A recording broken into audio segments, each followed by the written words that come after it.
Hey, it is Bob here, and it is time again for Bob Saget's Here For You. And I try to say that as fast as I can, otherwise my name in a sentence is so narcissistic and self-serving and, people like that.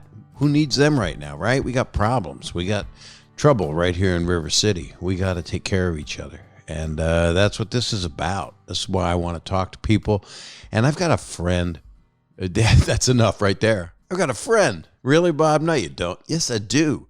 And he's a joy to me. And so I'm going to call him, and you know him, and we're going to talk to him right now. I mean, he's one of my favorite people. It's Macaulay Culkin. So here we go. We're calling Macaulay Culkin right now. Call him Mac because he's a friend. Don't call him Culk.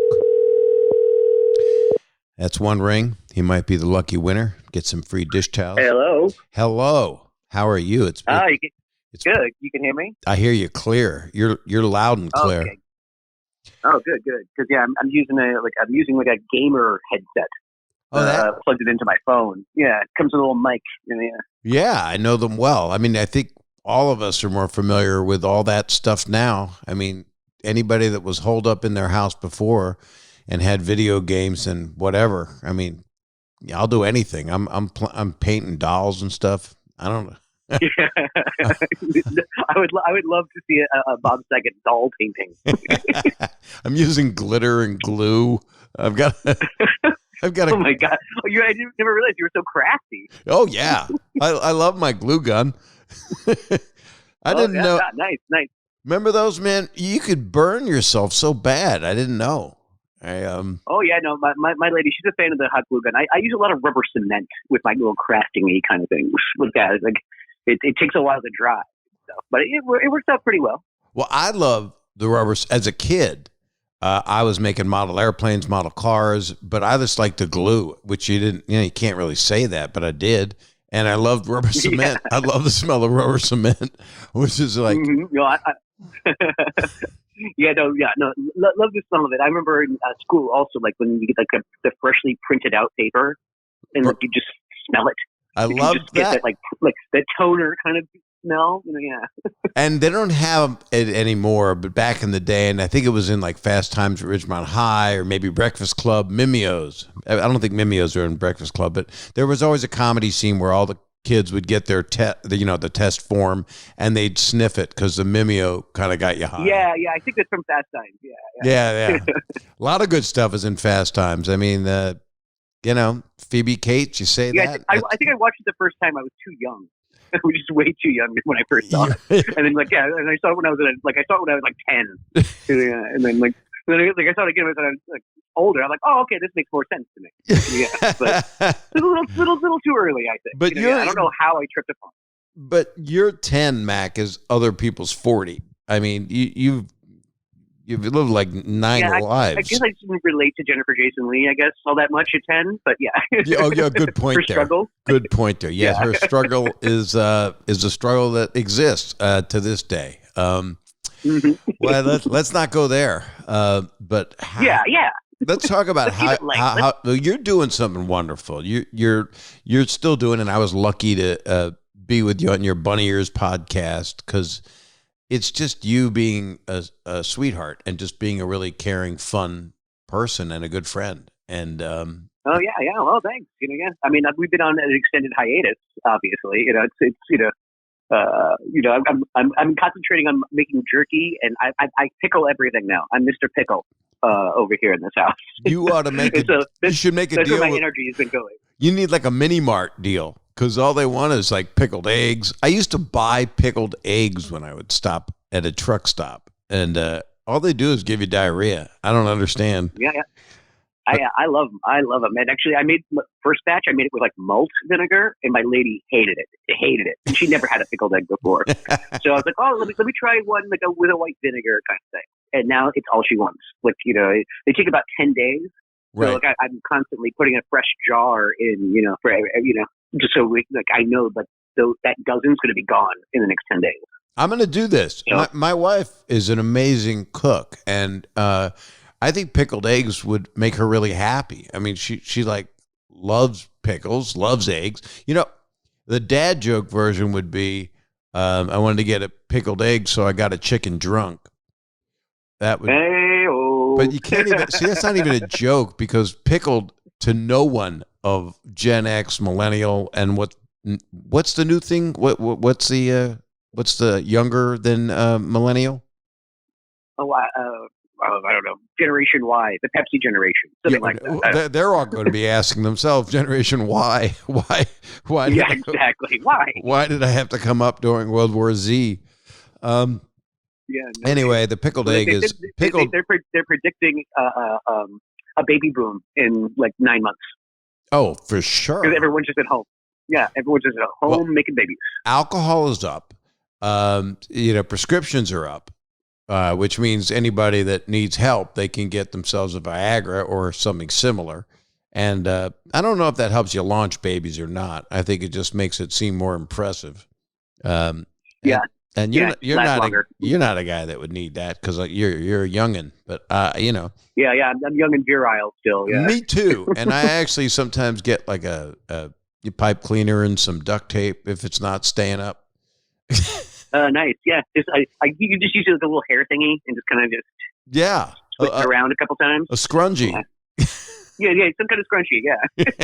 Scrunch it up, bud. Scrunch it up, bro. Oh man. So now we don't get to be in person with each other, which is what I loved about being with you and doing your thing. And we'll do it again when you're back. You're doing your jerky, which is a lot of people are doing a lot of jerky right now. Yeah, you sure are. But how are you doing otherwise? What's going on? Is everybody okay? Is your family okay? Yeah. The whole family's holed up. They're all in New York. I'm the only LA alien. But yeah, they're all holed up. They're all taking their precautions, which is good. Thankfully, my mom lives like on a ranch in Montana. Like her nearest neighbors are miles away, kind of thing. So that's good. That's still too close. Yeah, most of my friends are doing good. Yeah. Good. That makes me. Everyone's happy. going stir crazy. I'm great. Like honestly, I'm a homebody, and I've been training for this my whole life. Like so, this is great. You really have. You have a Marlene Dietrich thing about you. You have a Madonna. You kind of. It's because you had such a level of fame and you were so amazing, and are.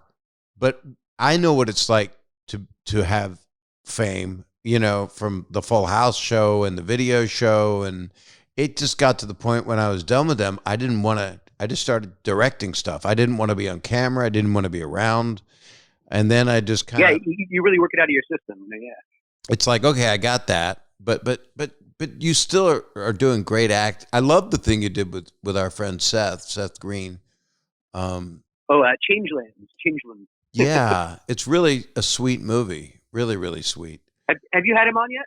I haven't. You are my second guest of look at me. You are. John Stamos was my first because that's in the Third Testament, and that I had to do that. But I've been, because of what this is and my intentions of it, I've been talking to people. I've been having them call a number. I'll post it on Twitter or Instagram, and then I'll tell them to call it, and then they have questions, and I call them. And then I do that, or I just riff. I just do kind of what my friend Bill Burr does, but Bill's amazing, of course. But I'm saying it's that format. I'll just talk about, what's going on and stories that remind me of my dad and the Great Depression and things, really, really uplifting. But great. Yeah, talking about rationing. But it always thanks, Saget. But you know me, it always ends up with my pants are down and I'm saying wiener 5-6 times. So there's always again typical Saget, right? People are suffering. How about my wiener? Oh, God in heaven. So now we're all on a hold. We don't know what and when, and there's no way to know. Oh yeah, I should be doing my second week. I'm doing next season of American Horror Story, and I was supposed to start last Monday was supposed to be my first day. So instead, now everyone's in a holding pattern. I have no idea what's going on. I think I'm not the only one. So no, it's the way that it is. We're living in American Horror Story right now. And, no shit.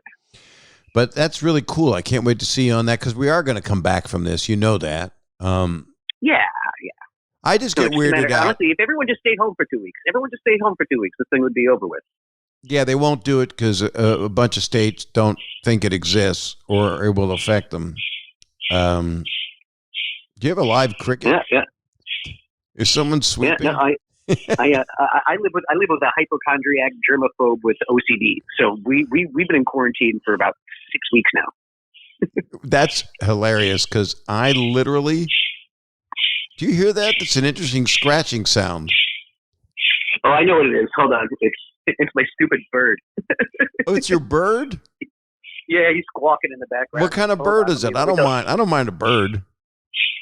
Yeah, but no, he's not like tweeting or whistling. Hey, would you cut it out? Cut it out. It's his name is Macho. He's actually Andy Richter's old bird. Funny enough. Oh, that's hilarious. Why couldn't Andy take care of him anymore? He was like moving, and I think he's going through a divorce right now, and I didn't all know that kind of stuff.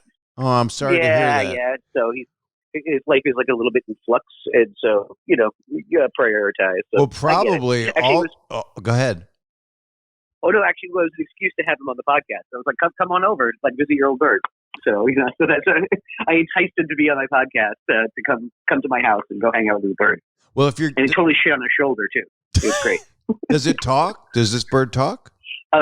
No, he's a blue-headed peonist, so he kind of looks like a parrot, but it's not quite a parrot. He doesn't talk. He whistles a lot, and he kind of will make voice-like sounds, but they're not one of those like mimicky kind of birds, which is good. Because the lady at the store was trying to sell me on African gray, and I've actually had 2 African grays at one point. And man, I didn't really spend time teaching them like how to speak. So like what they did was they learned to imitate the 2 worst things in the house, which is the telephone and the doorbell.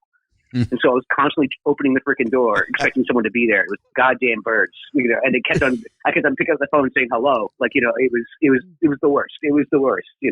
So no African gray. She was trying to sell me on one. I was like, no. So I picked this one, and she said, and then she kind of privately told me like, oh, this is actually Andy Richter's bird. Do you know him? I was like, not really, but. So, yeah, I was able to reach out to him. Actually, he reached out to me, and he said, did you just buy my bird? I was like, yeah, I did. Well, see, if it was a talking bird and you're getting divorced, you got to get rid of that bird because that thing has evidence. Yes. That thing knows everything. Yes. Like, you don't satisfy me anymore. The bird says that. This way, you just have a bird that sounds like a golf cart backing up. That's not a problem. Yeah. But no, sometimes he gets in like an ornery mood or whatever, so... It's like, because I haven't given him his corn today. But I'll give him corn after I talk to Saget. Like, There's always corn. First corn second. There's always corn when people talk to me. So how freaking weird is this, though? It is really, talking to you right now feels really good. Yeah, I know. I'm the kind of person who's totally like good with kind of just like laying low with my lady and all kind of stuff. But yeah, after about like 6 weeks, I'm starting to kind of like, it would be nice to like, just like have it, go out and have dinner with like a friend or something like that. Right. But listen, if that's like ultimate sacrifice I have to make to like, make sure this all kind of goes over well, it's fine. Like, I couldn't agree more. And I like to be at home. And yesterday, my wife wanted to take a drive, and we're going, hey, we got to start the cars. So I thought we could just run them in the garage, open the doors so we live. And then we went for a drive, and we drove up PCH. My God, it sounds like you're working with Tarzan. I know, buddy. I don't care. What are you doing? Do you have a sock? I know, but can you put a sock on him? Yeah, I know. I'm going to like glue his beak shut. Well, because also usually when he does sex, put him outside. But it's kind of a rainy day. Oh, leave him where he is. I'm fine. Do you have a condom you can put on his head? No. He actually has like a special perch, and it's under like a trellis thing, so he's not going to he's not going to get wet even if it does rain. Come here, buddy. Do you want me to Postmate you some corn? Oh, he's in a bad mood. Oh, never mind. He's all puffed up. He's jealous. Eat your own, buddy. Eat your own. This is amazing. All right. No, this is the best. This is a podcast with a bird. I know. No, he's all puffed up and marching around like he owns the joint. I'm just like, all right, geez, buddy, like relax. Like, just like, come on. Like, all right, yeah, whatever. Okay, if he squawks, he squawks. Yeah, I'll close 2 doors. So hopefully he doesn't interrupt us again. Oh, I don't mind Thanks, him. Andy. I had a cockatiel. Yeah. I had a cockatiel when I was a kid, and it was a lovely bird. They have those red. It was a male, so he had the red rosy cheeks, and the female didn't have the red rosy cheeks. And he was very sweet, and he would talk a little bit, and he would whistle. But then if you went to touch him or anything, he would just bite you as hard as he could. And I think my mom. This little fucker bit me a couple of times. Really? It's the worst. Like stitches? Stitches or just No, but still, well, he bit me kind of the first week because he was, you're trying to teach him that my hands are safe, don't worry, and then the little fucker got me. Actually, I still have a little scar on my finger, from it. Like, he got me pretty damn good. You know, and then, everything was fine. You should have used, as soon as he did it, you should have used rubber cement, and that would. Yeah, exactly. No shit. No, believe me, I didn't go visit him for 2 days. I was like, here's your feed. You jerk. And no, didn't do it again for 6 months, and then he got me pretty good about a week or so ago. So I'm being a little cautious with my hands around him right now, but whatever. It's a very tricky kind of thing. I can see why Andy got rid of him. That's what this is. This bird's a curse, a sound curse. And yeah, I know. Well, because the owner of the bird shop, I mean, she could cuddle with it, like as if it was like a baby kitten and stuff like that. Like, crawls all over her chest and kind of nuzzles her. And so I'm like, oh, what a cool bird. Hopefully we can get to this kind of place where you can kind of cuddle with me. Like, no, not at all. He's like, give me my cord, and that's it. I'm like, all right, fine, bud. Geez. Maybe he misses her. I mean, there's something about being. Yeah, no, I think so, because I have to bring him in for maintenance every 3 months. And does he get excited to see her? Does she put him on her chest? Yep. The whole thing. I'm just like, geez, I can barely handle this bird, so we'll see when this quarantine's over whether or not this bird's still going to be around, yeah. Yeah, lots going to change. It should be called quarantine. Forget I said that. Yeah. Just let it go. That's the stuff that gets me in trouble. People say that kind of dad joke shit doesn't fly. But you know what? I love dad jokes. I think we're at a time. By that, I mean my dad was a joke. Okay, let's make this that. Let's do this on this episode. Let's just talk about all the traumas we've all been through. Yeah, exactly. Oh man. My mom just told me to stop it all the time, no matter what it was. And that turned me into a freak. So, but boy, your brother's been doing work on that damn show. It's the best thing I've ever seen. Yeah, he's fantastic. He's loving the gig too. So he's killing it. He's really happy doing the work. He's killing it. He's get nominated for Golden Globes and things. So that's Succession. If people don't know, it's on HBO. If they haven't watched Succession, they really, really should. And your brother is just, I've never seen any work like that out of him. It's like he transformed. It's really quite, it's like not acting. No, he's always an asshole. I didn't mean the character. How much is the character like your brother? The character is nicer than my brother. It's not that much of a stretch, really. I'm hooked on the really show. More like a documentary, Right. They just roll. He's the only one that doesn't get a script. It just says, just talk here. Yeah, just talk. Just be all normal like. Yeah. How many siblings do you have altogether? I'm third of 7. Oh, that's right. You're a litter. Yeah. Oh my God. Yeah, my mom didn't have a family. She had a litter. So, there you go. There's actually, I think it wasn't until my late teens that I remembered everybody's birthday. Still my brother Chris. I know it's late January. Right. Right. You need a chart. You need a dry erase board with them on it, so you would be able to do a whole Brady thing out of it. Exactly. She just didn't close up shop. She just said, keep going at it every year. Barefoot and pregnant. It was almost every 2 years, like clockwork. Actually, my older brother and sister were born on the exact same day, 2 years apart. And then I was 2 years, 2 months later. Kieran was 2 years, 1 month. So it was pretty much 1 year on, 1 year off, 1 year on, 1 year off. Sounds your dad was 1 year on, 1 year off. Yeah, apparently, So No, she really liked being barefoot and pregnant. So there you go. Listen, they could barely afford like one, let alone seven. So like they were stacking us up on bunk beds, like kind of thing. I mean, it was almost something like a Monty Python sketch, or Oliver Twist. Yeah, well, it's like Willy Wonka, where they're all sleeping with the beds or like against each other. And yeah, exactly. So did you have a bunk bed? Yeah, but I got the bottom bunk. The older brother got the top bunk. Is that a problem? I mean, share it with Kieran. Do they did he like flick boogers at you or lugers or anything? No. I think he eventually put up like a sheet as a curtain. That was his cave. And then I had to share with Kieran. Yeah. Well, that's nice. I'm sure you had a lot of solace in your siblings, pretty much. Yeah, I mean, we were living on top of each other. We had no choice. We like sardines, really. Look at that, and you think about packing us in there. You've lived many lives. It's so weird. I have too. It's like I had two sisters, and I don't have them anymore. And it's weird. And then my parents are gone, so like I'm 63, but somebody should be alive.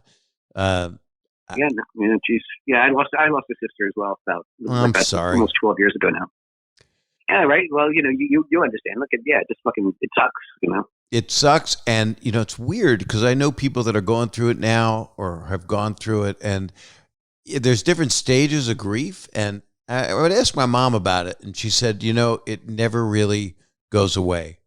I said, it doesn't. It doesn't. And at first there's different kind of grief. And then later it's like I miss my sisters more now than I did even years ago. It's so strange because the shock wears off. You get on with your life and you put up all your reinforcements to protect yourself emotionally. And then, damn, it's like, I wish I could talk to them. I wish I could see them. Yeah. And sometimes the dam bursts, and just you just randomly will just cry about it one day. It just, comes back.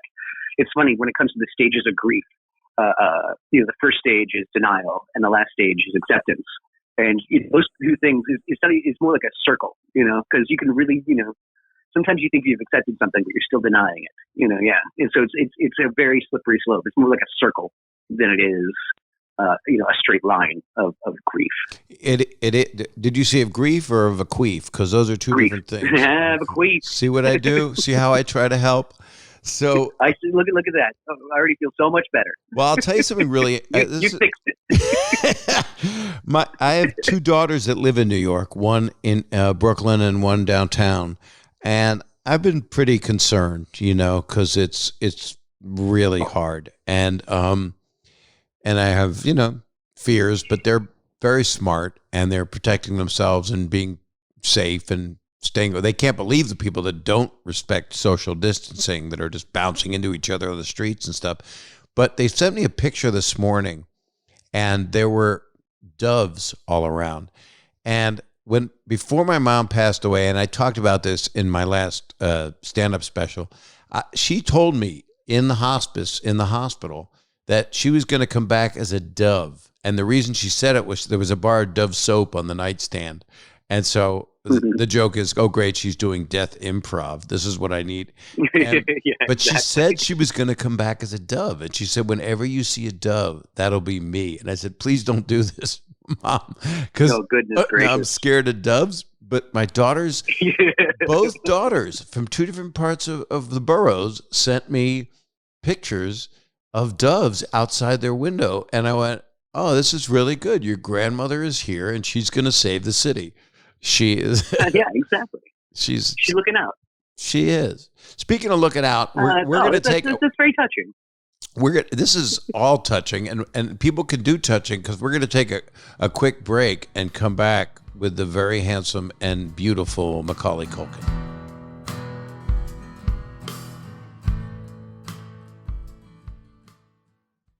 All right, I'm excited to tell you about this. I'm so excited, I'm glad you can't see it. I am endorsing a manscaping product, and I had to know what it was. And I had to, you want to get it all nice for the holidays or for special occasion or for that special someone in your life. So what Manscaped has done is they've redesigned the electric trimmer. Listen to this. You have no choice. The Manscaped engineering team spent 18 months perfecting the greatest ball hair trimmer ever created. That's right. I got to say that. That's an ad. They perfect 18 months in a lab perfecting the greatest ball hair trimmer ever created, and just released a new and improved Lawnmower 3.0. And their third generation trimmer features a cutting-edge ceramic blade to prevent manscaping accidents. Millions of balls are about to be nick-free thanks to Manscaped's advanced skin-safe technology. Millions of balls. That's not the lotto. That is amazing. You double that because you got two of those. Some people just have one. Some people have none. It doesn't matter. It doesn't matter if you're small. It doesn't matter if you're giant. Whatever you're doing, the Manscaped thing's going to make you look nice. Make you look nice for the company. Manscaped accidents are finally a thing of the past. I don't even want to think about them. And here we go. This is the dramatic part. When I tell you this is premium, I mean premium. The battery will last up to 90 minutes so you can take a longer shave. Do you understand what I'm saying? You can spend 90 minutes trimming up your junk. And one of the coolest features is the LED light, which illuminates grooming areas for closer and more precise trimming. Now, that's an LED light. I don't think it goes multicolors. It doesn't. It's not like a disco ball on your balls. They've also upgraded to a 7,000 RPM motor with quiet stroke technology. Now, I'm saying it quietly because it's quiet stroke. And let's not forget about the charging stand. Did anybody say forget about it? No. But somebody must have. You can show your mower off loud and proud right in public, right in your bathroom, right there next to your nightstand. I don't care, because this intelligently designed stand is a convenient charging dock powered by USB. That's right. You can plug it into your computer and then shave your pubes and you're out and running free. And if you're listening to me speak right now, which is a good sign, which means you're listening, I want you to experience it firsthand for yourself. Firsthand. Everything is innuendo in this, and I'm happy about that. You get 20% off and free shipping with the code SAGET, S-A-G-E-T, at manscaped.com. Mom, I've made it. That's right. Your balls are going to thank you, and I'm going to thank you. And this is the thing. I got to drive this point home. I'm driving home. You get 20% off and free shipping with the code SAGET at manscaped.com. That's 20% off with free shipping at manscaped.com, and use the code SAGET, S-A-G-E-T. That's right. I have completely made myself one with manscaped.com. All right. That was a heck of a break. I needed that break. Wow, I'm exhausted. We got, I fixed myself a drink. Yeah, right? I just drank a whole pitcher of margaritas. I had all that time. Oh, look at, yeah. Why not? It's party time. Party time with Saget. We have partied together in a happy way. Mm-hmm. With the Seth and Claire, Seth Green and Claire Grant, who are maybe the sweetest people in my life. They're pretty up there, wouldn't you say that? Oh, absolutely. No, super sweet. I actually just FaceTimed with him. It was like yesterday, and because we actually hadn't seen each other's faces in a while. And he's just holed up. Like he's doing what I'm doing. It's a Q beard, but you're just not shaving the entire time you're quarantined. So I am scruffy as all hell. He's super scruffy too, and he's working on his toys. He's like, he showed me his like toy collection because he actually. I'm sure people know this about him, but he like he buys a bunch of toys, like a bunch of like Boba Fett's or whatever, and he reconfigures them, and so that he turns his friends into like action figures. And he has a whole collection. He has like 3 different versions of me, like me with like long hair, this and that, So that's what he's doing right now. He's holed up making toys of his friends. Yeah. Well, that's why he's so amazing at the animation business. That's, Yeah. No, and it's the way he relaxes with just him and his X-Acto knife and, him dissecting toys. Like he'll come home from a long day of work. So I used to crash at his place a lot. And just that's what he'd do. He'd sit there for about 2 or 3 hours just messing with toys. He is Kelly and I were just talking about FaceTiming them because, and you don't want to spring it on people. You don't want to just FaceTime them because right now I look like Quentin Tarantino in Pulp Fiction. It's just like, I can't film myself right now. Oh man. It's so weird because I've had like 9 lives. I'm always, people go, well, you're not that, and you're not. Wait a minute, you're not a dirty. You're just filthy, and I'm like, no, I'm just trying to be funny. And now I have a new hour that I was on tour. I had to cancel, of course. In fact, I was the first person to cancel on Canada. I was supposed to go there. First comedian that was on tour, and it was 1 week before it really hit the fan, and people were mad at me. And then it ended up that on the dates I was going to be in Calgary and Vancouver, they shut everything down. So I would have gotten there, done one show, and then the other dates I had planned, I wouldn't have been able to do. So I'm a pioneer. Yeah, look at you. You're ahead of your time. So, yeah. Like I said, we've been shut up. Like we've been here since like the first week of March, something like that. Like, we were ahead of the curve. Like we actually, we already filled up our pantry. So we started a secondary pantry. Right. And, it's in the bathroom. It's like in the guest bathroom. And I was like, honey, should we really be storing all our food where we poop? Yeah. But, you don't want to you don't have guests. You don't have to worry about their poop. It's your poop. Yeah, exactly. But yeah, so no, like we can actually hold up here for like a year with the food that we have. Like, yeah, so. We're set up as well. There's a whole freezer full, and I keep wanting to order in. And my wife's go, no, I'm going to cook tonight. And I go, but you're going to use up the freezer food. That's what we need when there's nothing left. Exactly. Man, I've been wanting a pizza so bad.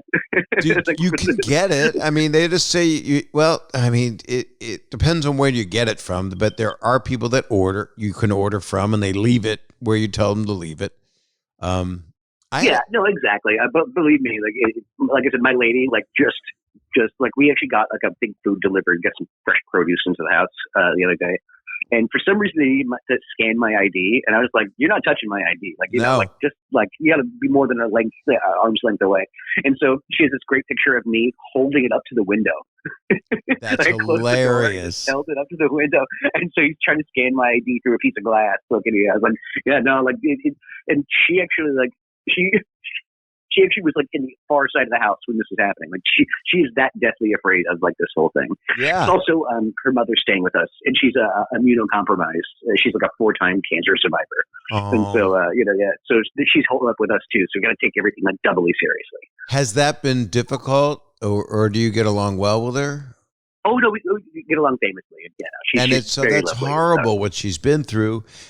But it's wonderful that she gets to go through this with you guys, as it turned out. Yeah, and she has her own, because we have 2 big fluffy white cats, and she has her own fluffy white cats. So now, like, you almost can't tell them all apart. And there's tufts of white fur everywhere in this house, but it's very lovely. They all get along and stuff. And her mom likes to garden, so like our garden has never looked better.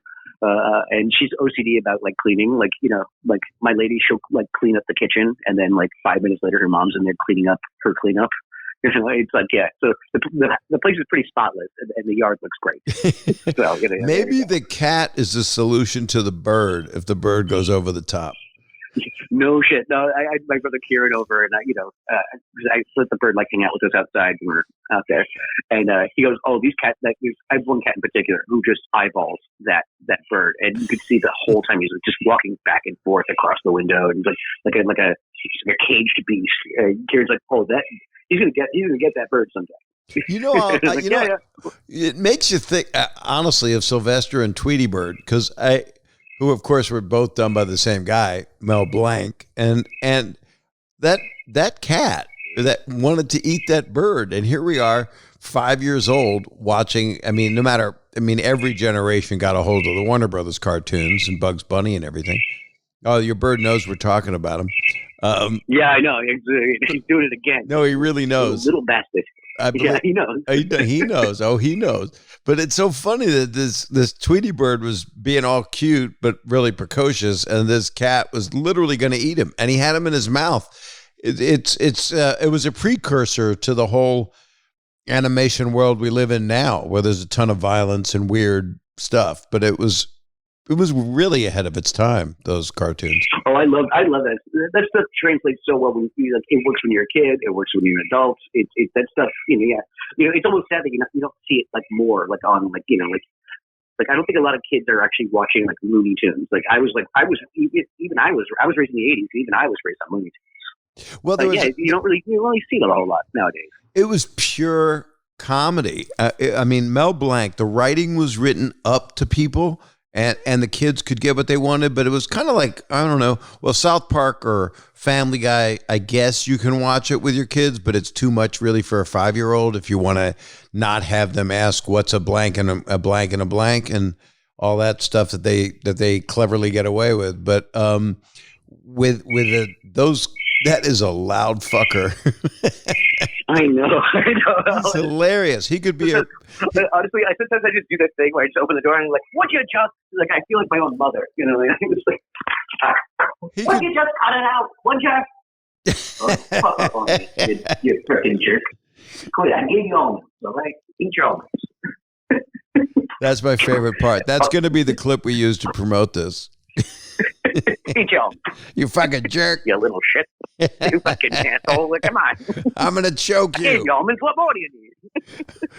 Oh, my grandmother. So, I mean, most of my questions about like Looney Tunes, like, because the thing is, they actually cleverly disguise a lot of that kind of adult-esque kind of humor. That really, my questions were, who's Frankie? You know, like all those celebrity cameos, like, you know, the whole Frank Sinatra stuff. Yeah. And everyone's like swooning over it. And like, I had no idea who that was, you know. And then, you know, like they always had like some of those kind of like the celebrity kind of standings. Like, you don't know who Clark Gable is when you're like 8 years old. No. So that was usually my question. That was so incredible because you think about it now, there aren't complete celebrity-driven cartoons. I mean, they would simply make that about all the stars at the time. And so everybody was in it. I mean, you know, Jimmy Cagney and Humphrey Bogart and all that stuff. But now they'll throw it into a South Park or something clever. You know, there's a lot of, I mean, there's so much great animation out there. But the original Mel Blanc stuff, and he worked with Jack Benny years ago, but who was a comedian, kids out there, but and a great one. But Mel Blanc would be like, you don't have to tell me. I mean, I know you're an aficionado of, and I knew at 4 years old who was funny. You know, I just, wow, that has a timing to it. But he would, Sylvester, that wanted to eat Tweety Bird, he would be like, I love you, son, you old son. And he'd go, gee, Dad, you know, it's the same guy. And then Tweety Bird is like, you know, when I did the video show and did all the voices, I was just copying from Mel Blanc because I'm not a voice guy, but I would just do them like, well, why is he bothering me? You know, he would do all the ladies on the show. Mel Blanc, he did everything on all of those. He did everything. Yeah. I mean, literally, it was phenomenal. Pepe Le Pew, oh, I love you so much. All that crazy crap. Just brilliant. And that's. Yeah, no, I remember being like, floored when I heard, like, when my godfather told me that it was like, oh, they're all done by one guy. It was just like, it blew me away.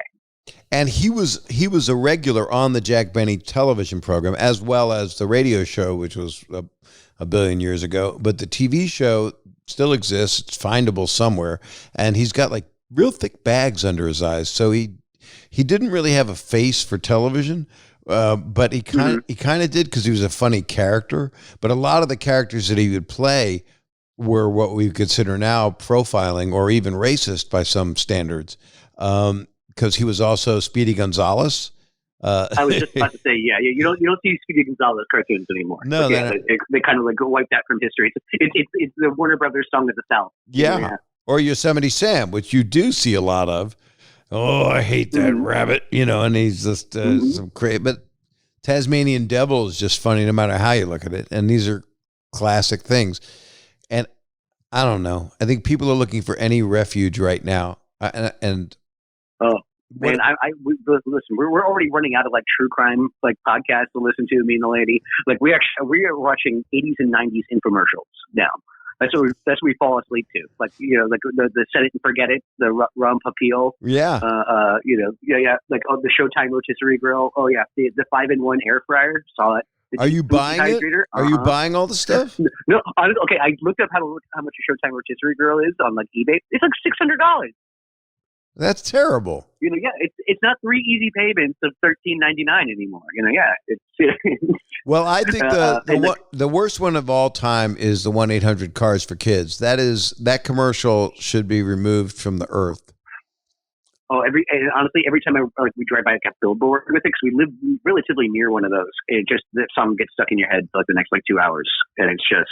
And I also feel like all of them terrible. are being honey boo booed. You know, the kids that are in it. There's just something wrong that they're so perky and fake. It's just there's something wrong with their smiles. You know, yeah, constantly looking over, like just looking over, making sure the parent going, yeah, more teeth, more teeth. Or the moms on the background. I am very smiling. familiar with those kids, Yeah. Oh, yeah, I was very familiar with those type of kids. I was on the circuit for a couple of years before all this Uncle Buck Home Alone stuff started happening. So I bumped into a lot of those types. Were you friends with any of those other actor kids at the time? No, not really. I mean, because honestly, I kind of went on that auditioning, kind of cattle call circuit for only about a year or two. And then I started booking real fast. Right. Next thing you know, I'm on the road all the time. It was interesting with me. I'd be in an office auditioning for something, and then at the same time, the same casting director would there be another office with other casting directors, and there'd be 6-year-olds and 7-year-olds. So I'd be sitting there with 15 5-year-olds, 6-year-olds, and then 4 guys like me because they hadn't cast that part yet, and another thing. But then one kid would say to the other, "Oh, I just booked the back 9 on that commercial. I got another cycle of 13 coming up." And the other kid went, "I didn't." And I'm like, "Holy shit. Why do I have to hear this competitive shit coming out of a 6-year-old?" Yeah, exactly. Like little kids being catty, about getting a national spot in a Kool-Aid commercial, yeah. But you're different. And I basically I kind of was a part-time dad in a way for Mary Kate and Ashley, who are dear friends. And I changed their diapers, and the joke is that was just 3 years ago. But that was no, that's actually Ashley's joke, by the way. Oh, nice. But you do feel like you're kind of giving up a childhood in some ways, but in other ways, you're having fun with the people that are good. And I would think that you had both experiences. Would that be accurate? Yeah, that would be fair. I mean, look, when you're in the middle of something like that, you don't really realize how different. I knew I was different, but I didn't really you only have one life, so you only really have one perspective, and especially when you're a little kid, your perspective is just so kind of small. So, I didn't realize kind of how abnormal my life was until I got older and got more perspective, really. Just how unique it was, but at the same time, you sacrifice some things, but at the same time, my life is unique to me.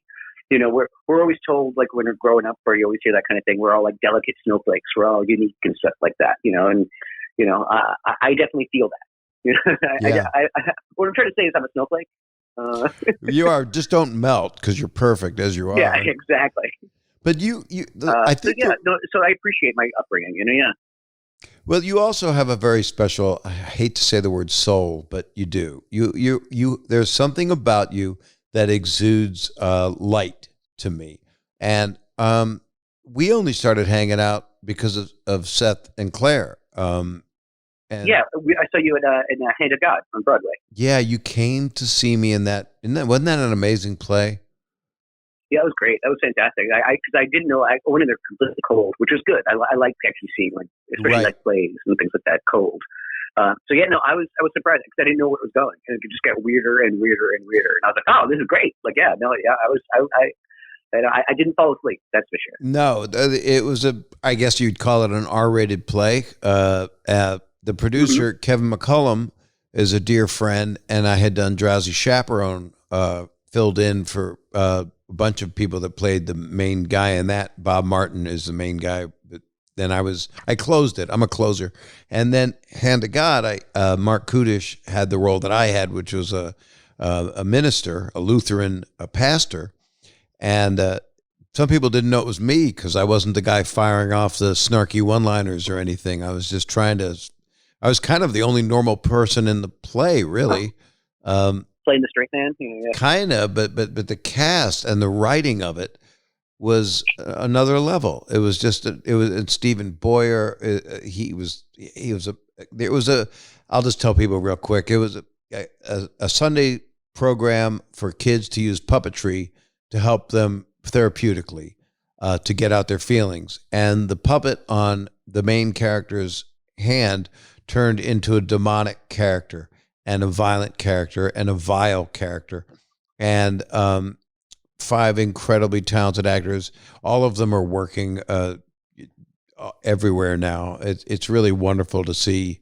I mean, and I got to be there and part of it for months. And then we walked away and we were out in Times Square, and there's this picture that we took.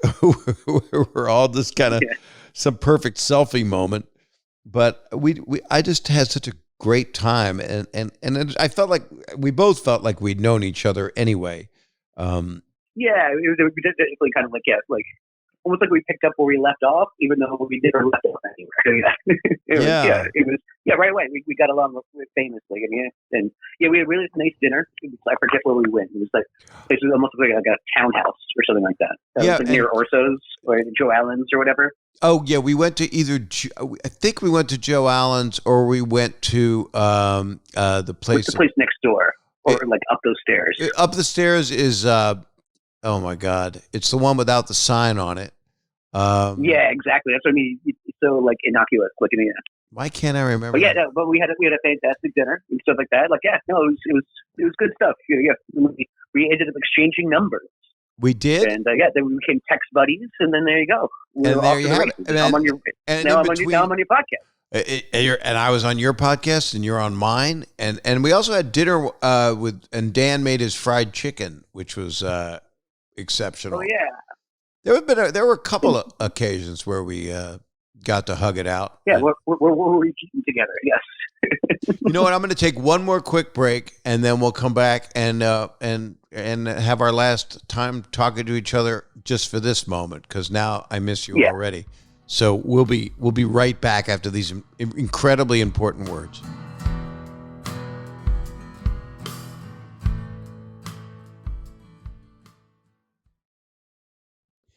Wow, those were poignant. That was a poignant break. Oh yeah, no, I already mixed up another margarita batch.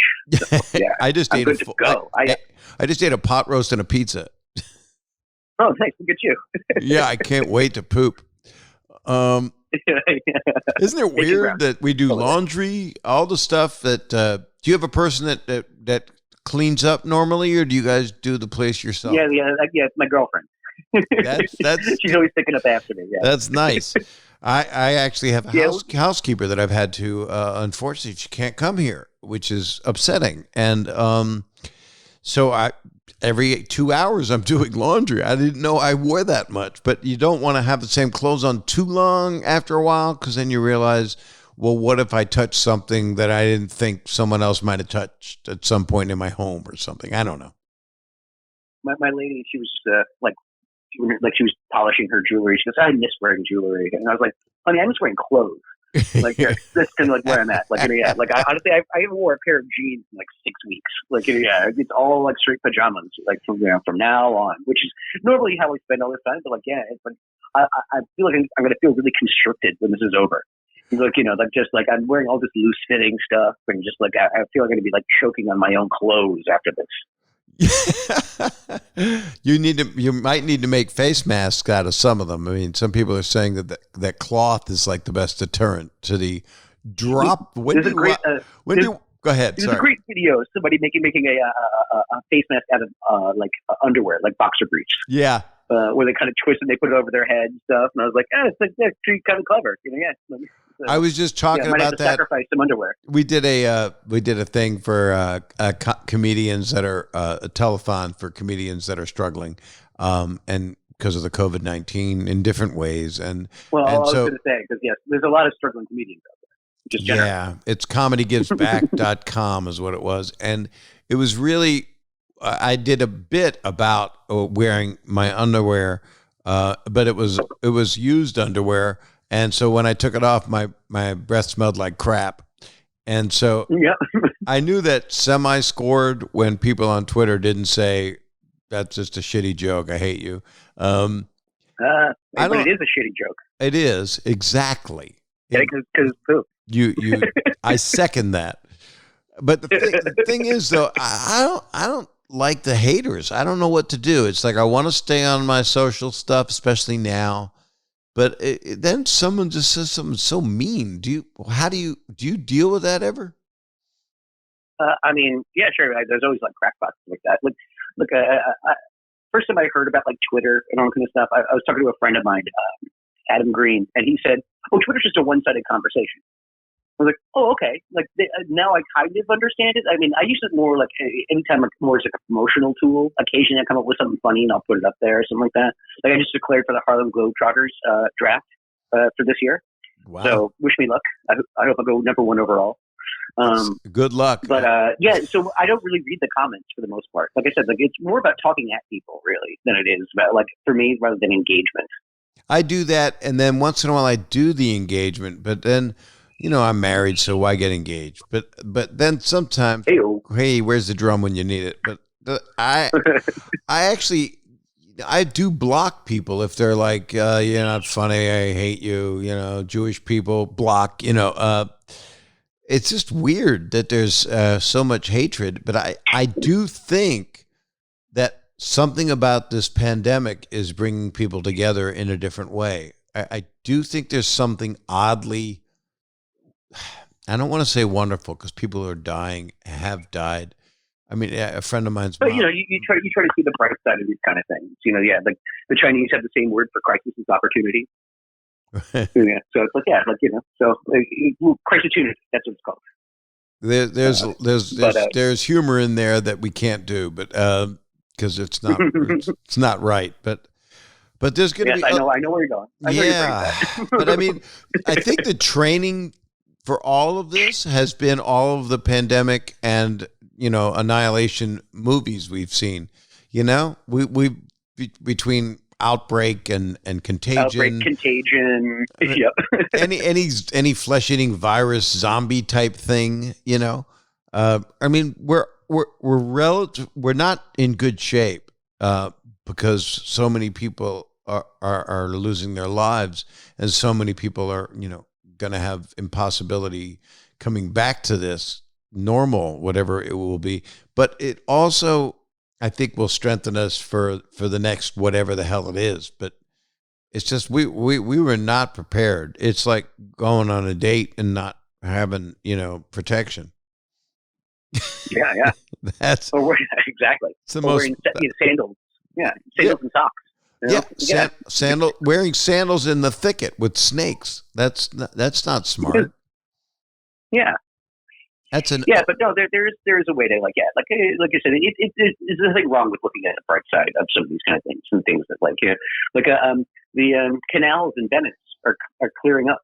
The pollution levels are way down. It's like things like that.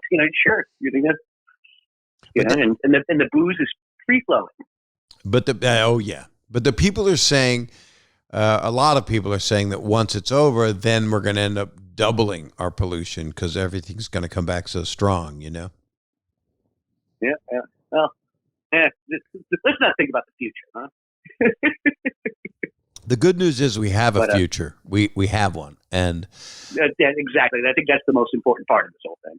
Yeah, this is not like Mars Attack, or Cloverfield. Yes. If all everyone has to do is just stay home. Just stay home, guys. There you go. It's not hard to do, but it's hard for people that don't have anywhere to be, that don't have a home. That's where shelters come in. This is for many people, they're not as fortunate as you or myself. I mean, except for that fucking bird you've got a perfect life. Yeah. Me and cussing at him like, "Would you shut the fuck up?" Yeah. But you love your bird, right? Oh yes, no, of course, no. Yeah, we do love each other. Stuff like that. I give him full like treatment every like 3 days or something like that. Where it's like he gets all this newspaper gets changed out. Like he gets I've been rationing his grapes and his pomegranates, but he can get as much corn as he wants because that comes from a can. But would this yeah, happen? no, he's a good little guy. Would he be living like this princely life he's living if it were not for the pandemic? It would be the same situation. He gets a paper every day. Well, I think he gets a little bit more attention like nowadays. Yeah, considering that because I'm running out of chores in the house. Like I'm running out of things to do. I've been rationing my chores. Right. So I have one thing to do every day. Yeah. Well, my wife and I tried to separate the chores. She's like, okay, I'll be cooking and doing the dishes and you'll do the laundry. And it's like, then I become compulsive. The joke is I've become the character on Full House. I'm cleaning all the time. And it's like something that I was the opposite. I would just leave everything everywhere. And now it's strange that I actually don't smell very good right now. Oh, me neither. I'm taking a shower. I'm feeding the bird and taking a shower. That's what I'm doing. Maybe you should take a shower with the bird. Maybe that would bring you guys closer together. He does need a bath, yeah. What paper does he like the best? Does he read New York Times, Wall Street? Does he like fake news? What does he go for? Yeah, all the fake news. All the fake news. No. It's actually, we don't throw out any of those the unsolicited stuff, all those coupons and things like that. Like he's always shitting on those realtor postcards they send. He loves the penny. You want to sell your house? Penny saver. Yeah. So he's like, yes. He's crapping on realtors constantly. Yes, exactly. Yeah, the only other thing that would be better if it was lawyers, but there you go. So yeah, that's what he gets the poop on every day. It's magnificent. So he has to run to the room too. Actually, I leave his cage door open so he can walk around wherever he wants. So occasionally I'll find something like he literally I had my toolkit out and I left it open and he totally shit my toolkit. So so that was my chore for the day. Can I just say something? I'll be honest with you. One of the worst things that can happen is if somebody shits on your tool. Exactly. No shit. So yeah. So I spend the day scraping my freaking tools, using my tools to clean my tools. You know what's sad about my humor is it after I say it, everyone realizes how obvious that was. Yeah. Yep. No one laughs. Like, womp. It is that a little bit. It's just Groucho with a curse word, except he was ultimately incredibly a genius. I'm gonna let you go and take care of you and your bird and your cleanliness and your beautiful. I love that you call her my lady. It's just she's my lady. Yeah. I love it. It just has such a dignified royalty aspect to it, and you also made her your cleaning woman in the same sentence, which was yeah, exactly. No, then you called her your girlfriend. Lady cleaning up after me. She was your girlfriend, but she was your housekeeper. But otherwise, she's my lady. Exactly. And send my best. It's been a blast. I love catching up with you, man. Me too. And I just want people to know that you are going to be on American Horror Story once they get back up and running, and we get through this. Whenever that is. Whenever I'm looking forward to it. I was really looking forward to like going to dinner with Kathy Bates, but it looks like I'm gonna have to wait a couple months. Well, I understand if you're laying in your trailer on a bed, she'll hobble your feet. She'll take a hammer. And there's a Stephen King thing called Misery Kids, and there's a movie, a really good movie. Rob Reiner directed. Am I correct? Yeah, I know. Yeah, people always forget that part. Yeah. And it's a great Stephen King movie. It's a fun one to watch. It's James Caan and Kathy Bates. Is that correct? Mm-hmm, that is. Oh wow. And just the two of them holed up like in a cabin kind of thing, and just it's almost like a pandemic with a horror theme. Yeah, actually, that's totally worthy. Maybe I'll watch Misery tonight. Yeah, no, it's good. I mean, it makes you feel better about your life. Yeah, exactly. Yeah, it could be worse when you're holed up during quarantine. It could be a lot worse, kid. Now, when are you going to do Bunny Ears podcast again? Because you could be doing it like I'm doing this. You could be doing it remotely. Yeah, I don't know. I'm kind of like I had a little bit of burnout because it was like I was tired of like trying to book guests and things like that. And, right. There's only kind of so many favors I want to call in, so I kind of decided in the new year I'm going to give it a rest for a couple of months and then kind of pick it up. But also I kind of like the face-to-face stuff better. Like it's like I just love having an excuse to have like Tony Hawk in my living room. You know what I mean? Right. Things like that. So I kind of prefer it that way. Yeah. But we'll see. I was gearing up for work, so that was also it. Like I didn't really want to start a new season of it and Right. then just do like 3 or 4 episodes, and then go on hiatus for like the next like 3 months on top of that. So, I'm gonna figure it out. Like right now, like I'm just worried about we're starting a garden in the back. Right. We're gonna grow potatoes and tomatoes and things like that. Like that's more of my concern right now. I like think that, looking up recipes for potato leek soup. Yeah. that's incredibly wise, by the way. I would do more gardening, but I don't know. Where I have my garden set up, the sun's not hitting it right, and the only thing that's left is basil. I don't know what. Yeah, basil's like invincible. Yeah, like this stuff will grow anyway. Yeah. My wife's very disappointed because it's like all the stuff we planted, it's not taken because it's a weird sun angle. So I think I got to do something. I don't know what. Maybe just. Well, I'm Irish, so it's one of those things where it's like, oh, we're definitely gonna do potatoes, and I bet you $1 zillion gonna be really good at it. It's like one of those things where it's like, I'm like, it's like, you must like whiskey. I'm like, yeah, I do. It's like, Yeah. you must be like, you must like potatoes. Like, yeah, I do. Like, yeah, we share that. Honestly, I like bagpipe music. I actually like bagpipe music. So like that's like it just I guess Guess Well, I got an evening plan for us then. We'll have a triple date, and we're gonna have bagpipes and potatoes and whiskey. And sounds gorgeous to me. That sounds like a Sunday to me. I can't wait to make the Evite.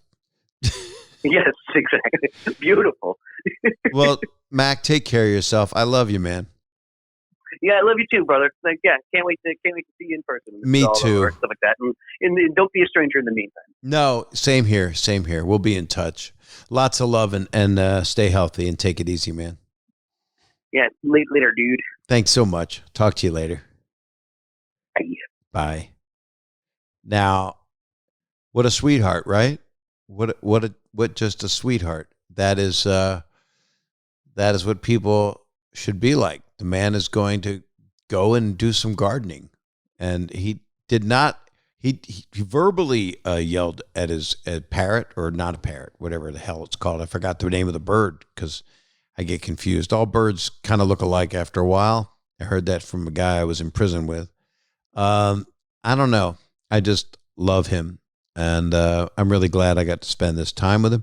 And I'm glad you got to be part of it as well. And I hope you enjoyed it, my little talk with Macaulay Culkin, Mac. Anyway, this has been another episode, right, of Bob Saget's Here For You. And a couple things I got to tell you, a little business, which is that you need to do things like review it. And, of course, that'll be positive, right? And you got to rate it. And that's positive, right? Always good. And subscribe to this damn thing, because it's always going to change. I'm not going to be having tons of guests, but when I do, they're people that I genuinely adore and want to share our conversation with all of you. So you all take care of yourself and be as safe as you can be, and send you lots of good vibes and a lot of heart stuff. I know it sounds so Danny Tanner. We should put synthesizer strings in here right now. And don't get too close to people. Don't stand so close to me. A good 9 feet would be good. I had a gentleman bring food the other day. I ordered an order, and it came here to the house. Asked him to just put it. I'm gonna buzz him in, leave it on the inside of the gate thing. And he walked right up to me. He was 2 feet away from me, and he had gloves on. So I guess he was going to check my prostate or something. But it was just, I said, please back away. I felt so rude, but damn, why was he doing that? And then none of the order was there, just chicken soup and none of the other stuff, because they didn't tell me they didn't have it. And by the way, if that's my complaint and if that's my difficulty, I am one lucky bastard, because there's people out there and I'm hearing it and I'm feeling it. And I was just crying for a friend just now who lost his mom. So you just take care of yourselves and take care of the people around you and be safe. And I'll talk to you next time.